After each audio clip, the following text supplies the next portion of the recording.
ikerketa hasi ginenean, ia egon tradiziorik ikertzeko Euskal Herrian. Euskal Herriko Unibertsitatean ez behintzat.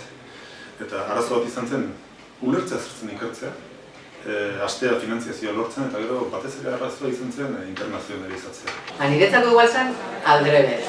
Nik kanpoan egin nuen doktoretza, orduan niretzako erronkarik handiena izan zen Euskal Herrira bueltatzean, lortzea, azteko, kanpotik itzutzen zarenean, hasiera zan oso gogorra, baina batez ere niretzako oso gatza izan zen ikerketa talde bat eratzea.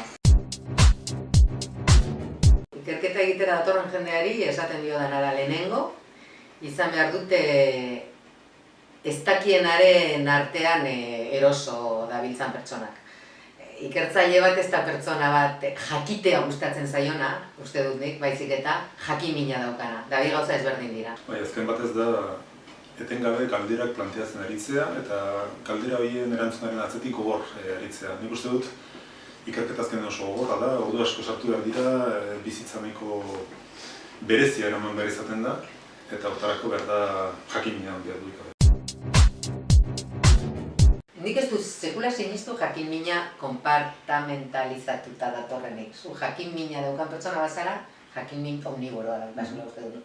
Eta orduan nik uste dut komeni dela joatea zure alorreko bileretara, jakiteko zure alorrean zer dagoen da zure lana aurkezteko, baina uste dut oso importantea dela baita ere bizitzaren lekuan zer dagoen, alor askotan zer dagoen da zer egiten den jakitea. Nik uste dut, kanpotik begiratuta, jendeak nekez sinestuko lukela zenbat elkarrekintza izaten den, arlo oso desberdinetako ikerlarien artean. Eta askotan oso ulermen ona izaten da, nik zure arloko hitz teknikoak eta ez ditut ezagutzen, ez dakit oso ongi zein izan diteken zuen azkeneko erronka, baina gutxi gora bera zertan ari zareten eta ulertzea iruditzen zaitela oso baliagarria, orokorrean nire eskema mentalak eta sendotzeko.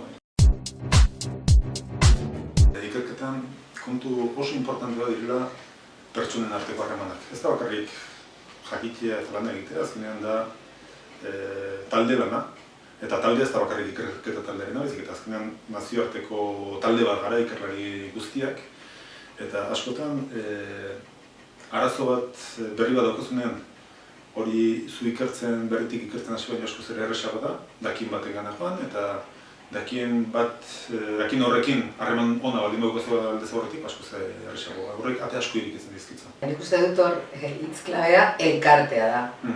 Azkenean elkarte ezberdina gara, orduan ikerlarien elkartea da, alde batetik elkarte global bat, gero alorren arabera izan daiteke gauza jakin batzuetan adituak direnen elkartea, baina gero badago zure inguru geografikoko elkartea.